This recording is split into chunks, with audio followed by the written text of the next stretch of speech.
Hey everyone, welcome back to Tech Savvy. In today's video, I'm going to show you how to disable autoplay on the YouTube homepage. If you are tired of videos automatically playing as you scroll through YouTube.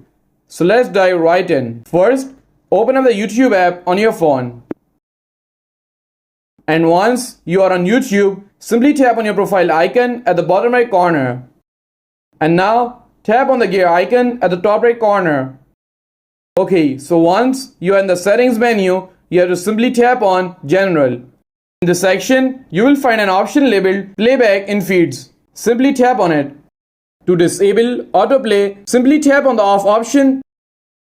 This will stop videos from automatically playing as you browse the YouTube homepage. And that's it. You have successfully disabled autoplay on the YouTube homepage. If you found this video helpful, please give it a thumbs up and don't forget to subscribe to Tech Savvy for more helpful content. And I will see you in the next video. Thanks for watching.